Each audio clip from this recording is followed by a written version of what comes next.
Hi, my name is Sonia Weiser, and I'm the founder and creator of Opportunities of the Week. Opportunities of the Week is the brilliant brainchild of our guest today, Sonia Weiser, and it's the type of newsletter that I've seen get recommended a lot in the writing scene because it's basically a compilation of all the current pitch calls available on social media. So if you're trying to build up your bylines or find a home for some writing work on the internet, I highly recommend you subscribe. It's going to save you a lot of time. And in today's episode, Sonia is going to share why she started the newsletter and her big takeaways from running it so far.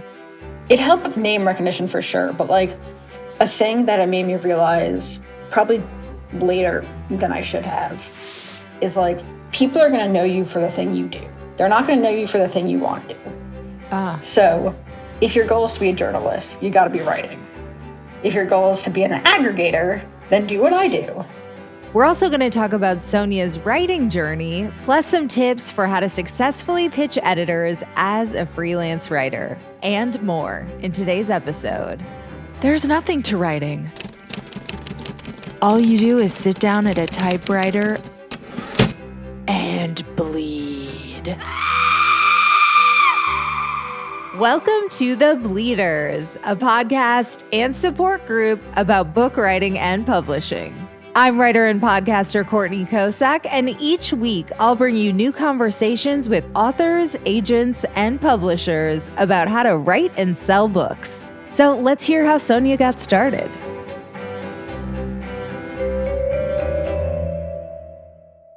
So writing was always one of those things that my elders told me I was good at.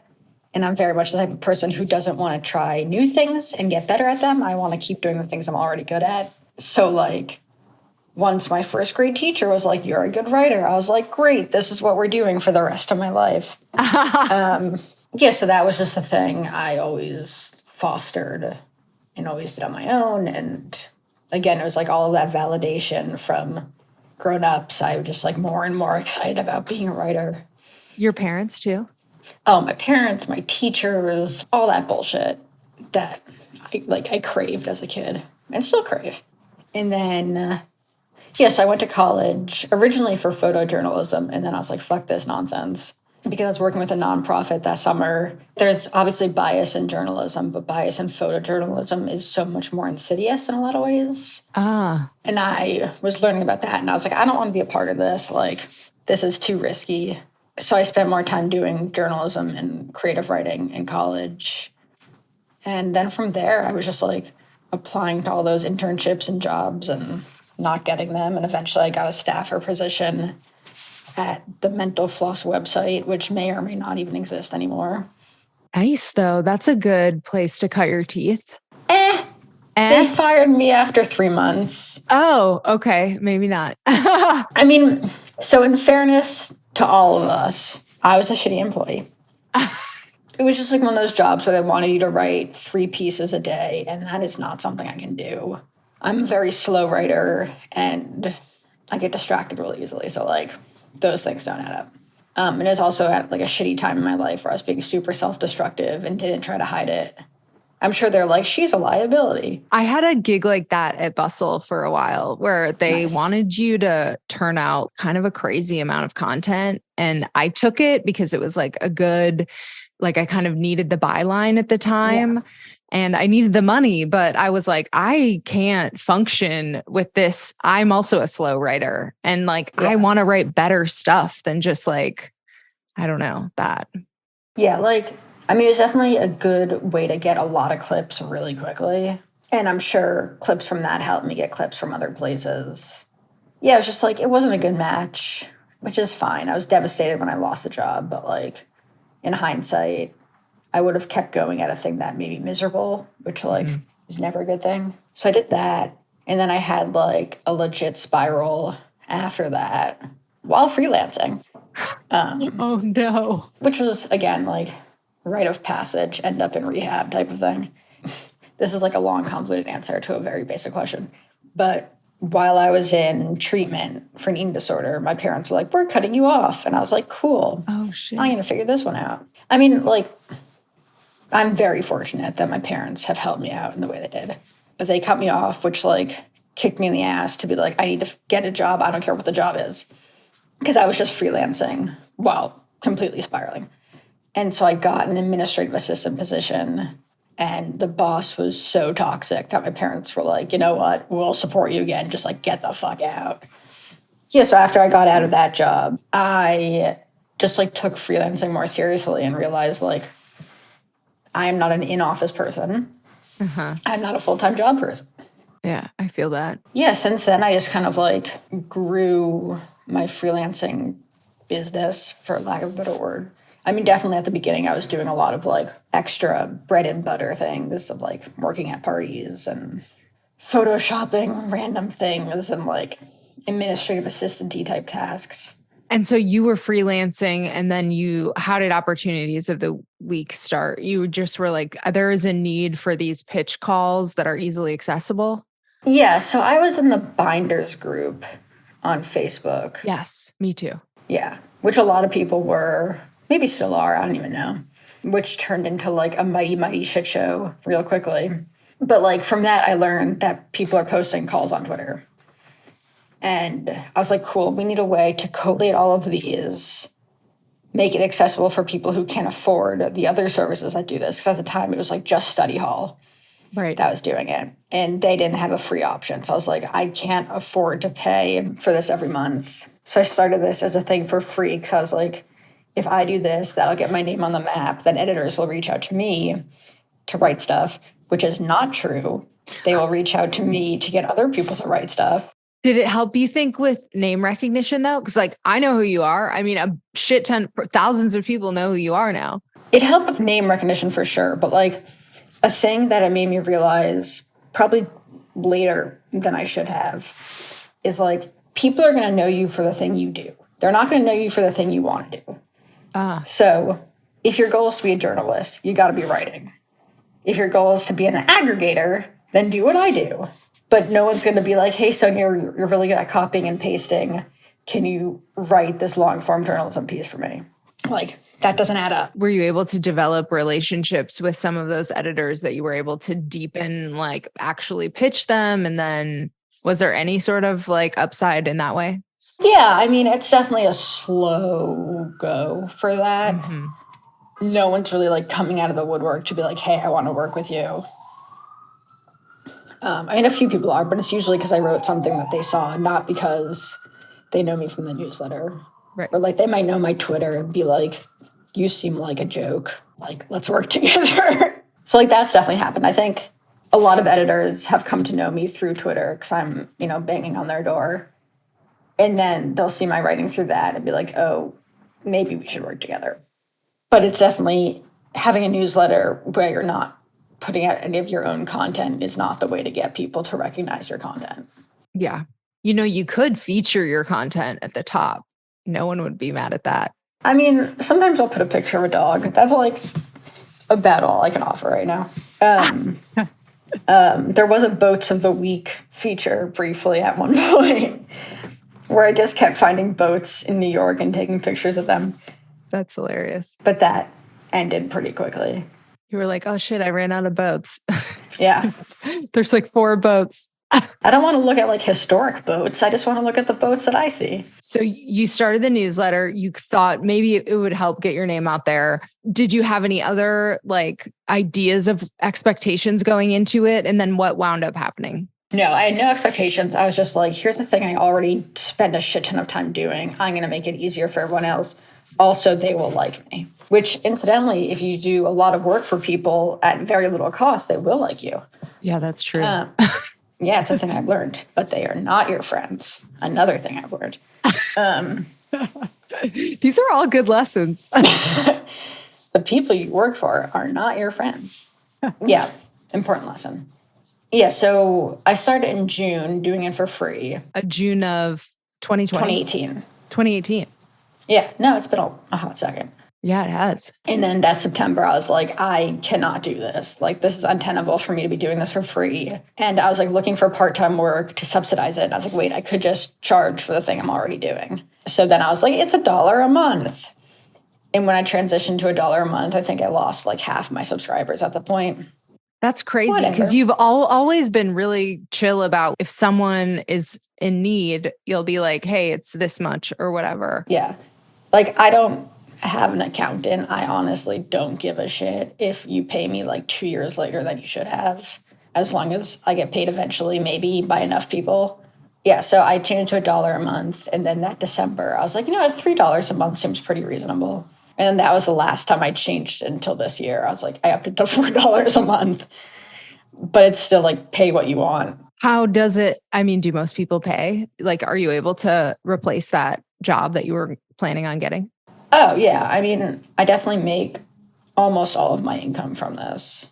Nice. Yeah, it's definitely taken a while. And like my expectation for it was definitely not to have it be a full-time job.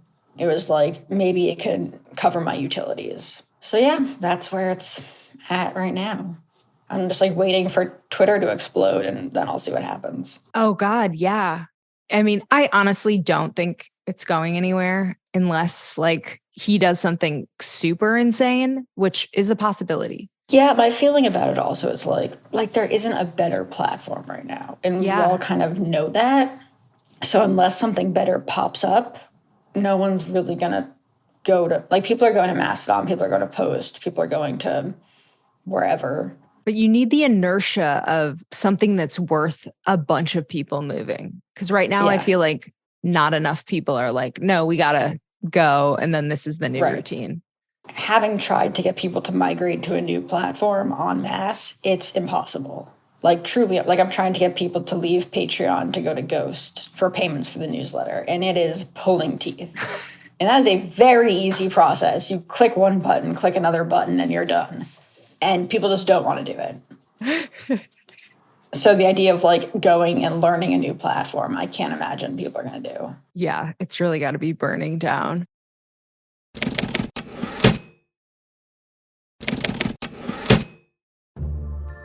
Hey, Bleeders, I want to introduce you to a writing podcast that I love, and I think you're going to too. Hosted by book coach Paul Zakshevsky, The Book I Had to Write is a show featuring today's most fascinating and dynamic nonfiction, and the stories of what went into writing those books. And now, Paul is back with a new season of episodes featuring Canadian writers. Why Canada? Well, because it's got some of the best nonfiction being published these days, and because it's the place where everybody famous comes from. You just didn't know it. Take the newest episode with Susan Olding, the author of the essay collection Big Reader. She talks about battling self-doubt, about how a random comment on a Facebook group inspired her to write one of her best essays, and how experimenting with form can push writers into unexpected new directions. Like last season, you'll also learn tips and secrets to getting your own book done. New episodes are out every other Tuesday. Go to thebookihadtowrite.com to find episodes, transcripts, and more. That's thebookihadtowrite.com. Or subscribe in Apple Podcasts or wherever you listen to your favorite shows. So where are you at, like, numbers wise, like how many subscribers you have? And then have you heard any, because sometimes you post like bylines that people have gotten from the newsletter. And I'm curious what kind of success stories you've heard back from people. So I haven't actually posted bylines in years at this point. I used to when I first started. I've been with you from the beginning. I did it for a bit. And then I realized I don't give a fuck. Like, you do you. I'm so happy for your success. Like, don't tell me about it. It's just like, when I started the newsletter, I wanted it to be like the all-encompassing resource. And I realized over time that like all of these things are added admin work for me. Like me putting those links into the newsletter, me like finding good tweets to include, because I was doing that too. Like I was trying to make it everything. And ultimately, I was like, I can do one thing really well for this newsletter. I'm not going to try to do anything else. But yeah, I've definitely heard a lot of success stories from it. Like, I've definitely gotten emails that are like, originally I couldn't afford it, but now I've gotten jobs and I can afford it, which is always great to hear. It's helped a lot of people build up their portfolios, which is nice. To go back to your other question, though, there's over 8,000 subscribers. I have no idea how many people actually remember that they subscribed to it. Because when I had people cancel the Patreon, a lot of people just canceled. So I think they were reminded that they have like a monthly charge that they totally forgot about. And over 1,000 get it for free, to my knowledge. I'm sure there's more. I mean, I see it all the time as like, I'll be in a writing class or whatever, and people will be like, oh, there's this newsletter, you gotta, and maybe somebody will forward it and tell people to sign up or whatever. But I mean, I see it being either mentioned or someone screenshotting something and be like, oh, you should apply to this. So I know that it's like going around the writing community like crazy. Yeah, I mean, I don't do any like paid marketing, again, because I don't care. And like every time I tell someone who's like a business-minded person about it, they're like, you could be doing so much more. And I'm like, I don't want to be doing so much more. Like, I want to be doing everything else but this thing. But yeah, so like word of mouth has always been the primary growing system. Yeah. And did you like get a bunch of people that migrated from binders when you first started it? Is that how you kind of hit critical mass? Kind of. And then they told me off for posting about it. Oh, really? Yeah, because they're like, it's a paid thing. And I was like, fuck you. I was like, great. I don't have to go on Facebook. Thank you. Yeah. I mean, Binders has so many issues. And like one of my big things when starting the newsletter was like, this is not a community. There is no interaction among you people. I am not a part of this. Like, I don't want to be policing content. Because so many people were like, you should make a Slack group. You should make this. And I was like, I don't want to get in the middle of petty fights about whether or not you should pitch your story about smoothies. Like, I don't care. And that was what the Binders group was. It was like all white people policing Black women and telling each other that their ideas are good when they aren't. That's so funny. I mean, that's all it was. Hey, I can't argue with you. And I think it's like really shrewd of you to be like, this thing is making enough money for me to not be stressed out as a freelancer. And like, I want it to be this one specific thing because I understand like the opportunity cost of getting bogged down in like every little element of what could be, which is so tempting when you have something that's actually working. Like you have 8,000 subscribers and it's like, okay, what else can we do with this? And it's like, maybe you don't need to do anything else with it. Maybe like that is what it's supposed to be. And I think that's smart, especially if you have other outside goals that you're trying to pursue. Yeah, like I had people be like, it could be the next Media Bistro. And I'm like, I don't want to be Media Bistro. I want to do this like stupid little thing by myself. Yeah. And at one point, Study Hall asked if they could buy it from me or like figure out some sort of system. Oh, really? I'm just curious, were you tempted to sell it? I mean, I've been wanting to burn it to the ground from the beginning. You are so funny. I mean, it's a ton of stress. People have gotten so much better about it. But for a while, it was just constantly being asked to do various things for people. And I've gotten better at setting boundaries and being like, I can only do so much, I'm sorry. But it was just a barrage of people DMing me or emailing me or tweeting at me or all of the above of just being like, hey, can you help me pitch? Can you read over this pitch? Where should I pitch this? Oh, God. That's my nightmare.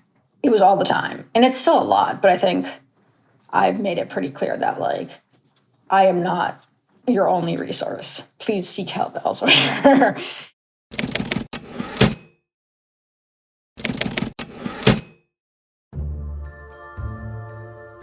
I don't know if you can relate, but the word platform as a noun necessary to have a writing career used to send me into a freaking panic spiral.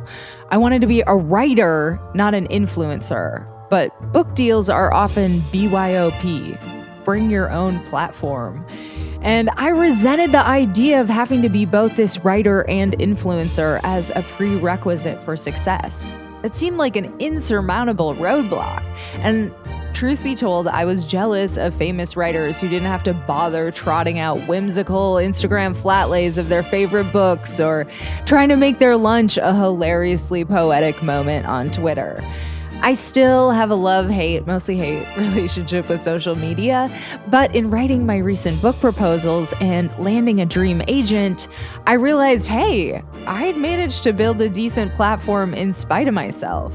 So if you have similar feelings about this concept of platform, you hate it, you dread it, it makes you feel like you're falling behind, I have got you, boo. I am teaching a workshop through Chill Subs and Write or Die magazine. It is on July 22nd. That is a Saturday. There is a link in the episode description, and we're going to make this awful thing actually fun, okay?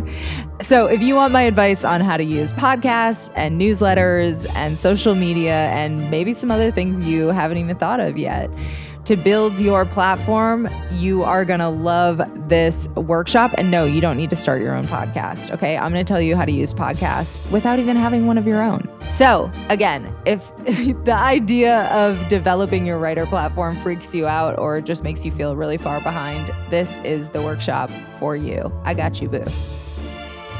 You've given a bunch of lessons already, but any other big takeaways that you've learned from doing the newsletter?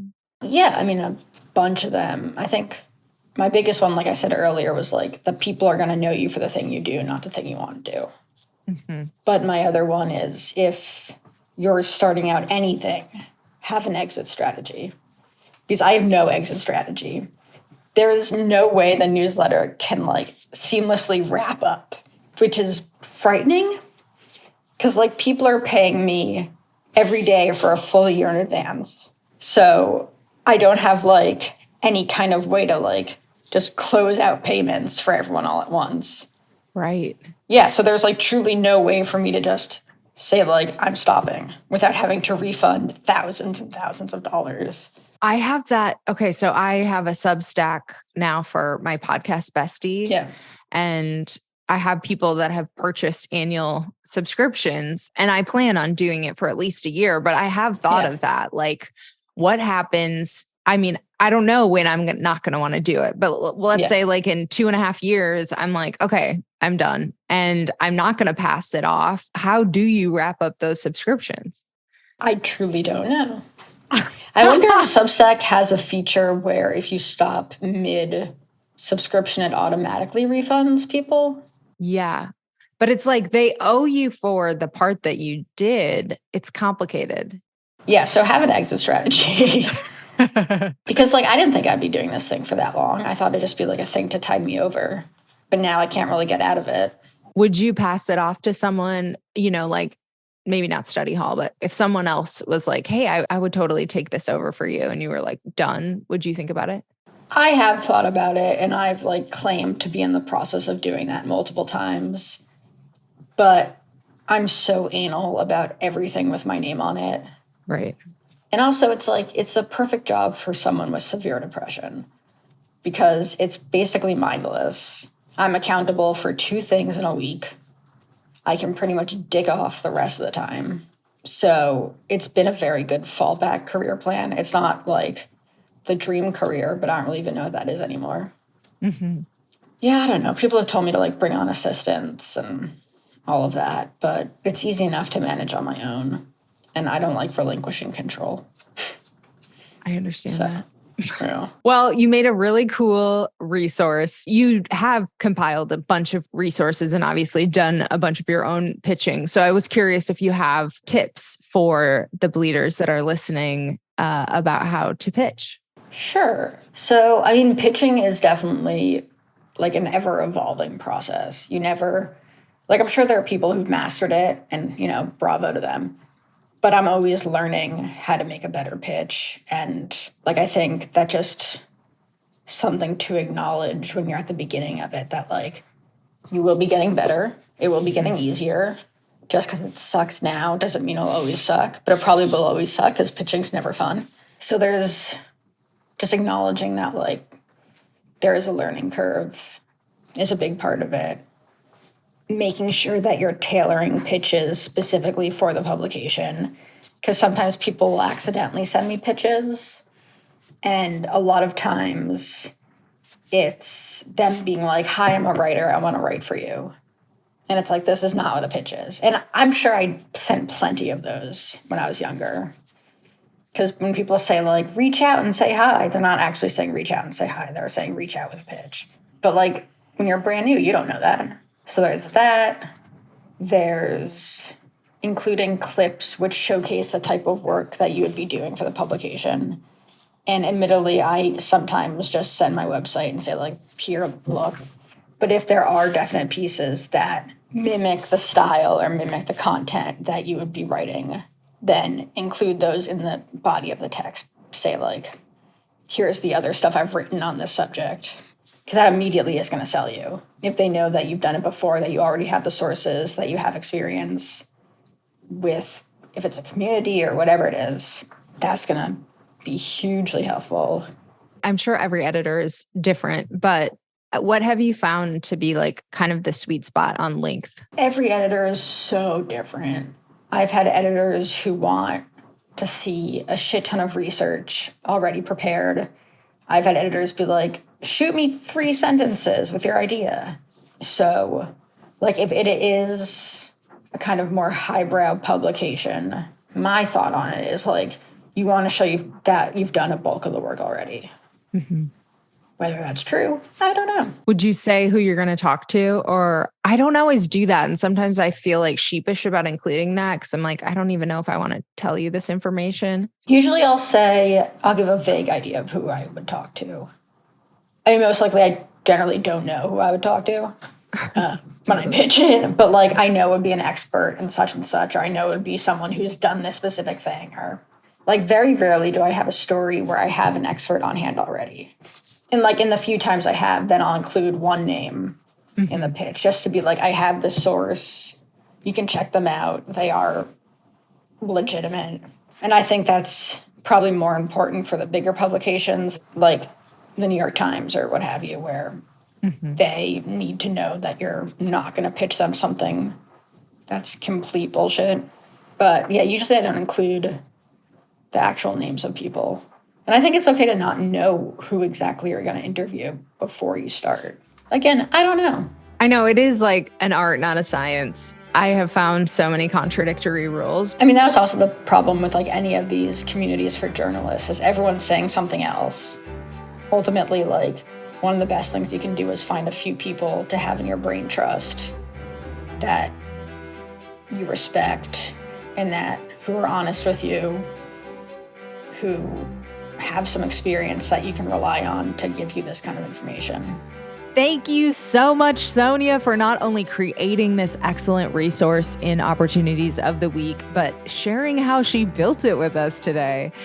I hope you found it inspiring if you have any inkling to build something that would be helpful for the writing community. I treasure those people, and I have been inspired by people like Sonia to start my own things like this podcast. So make sure you subscribe to Opportunities of the Week if you are in need of pitch calls, and connect with Sonia on social media. You know where to find me. I'm online. You're very online. I'm very online. Give her a follow at Wise Choice on Twitter. That is WEIS Choice on Twitter. And that is it for this edition of The Bleeders. If you missed the last episode with Carmen Rita Wong on how she made her memoir a mystery, make sure you go back and check it out. Here is a little preview of that conversation. But I did it a very particular structure. I wrote it like an unfolding mystery. And like a conversation with my mother's ghost, right? So I'm saying, why didn't you tell me? And then the whole job of the book was to answer that question and figure it out. Thank you for joining me for this episode of The Bleeders. Writing is so much better with friends. I'm your host, Courtney Kosak, and hey, let's connect on social media. I am at Courtney Kosak, that is KoCak on Twitter and Instagram. And make sure you're signed up for the Bleeders Companion Substack. There is a link in the description for that. Could I ask you for a quick favor? You made it all the way to the end, and it would be so helpful if you left a rating and review, especially if you're on Apple Podcasts right now. If you could just click the 5 stars and leave just a sentence or two with what you love about the show. It can be super easy, like, hey, I'm trying to write a book and this podcast is so helpful, or I loved the Sonia episode, or I love the Carmen Rita Wong episode. Just a sentence or two would mean the world, and it would be so helpful for booking even bigger and better guests. We have already had so many amazing guests. And if you are on Spotify, it's literally the easiest thing in the world. You just go to the upper left-hand corner of the Bleeders page, you click the star button, and then you click all 5 stars. And voila, you've just made my day, and you've helped us get those bestsellers in the house, baby. And I will be back in just a short week or so with a new episode of The Bleeders. In the meantime, happy bleeding.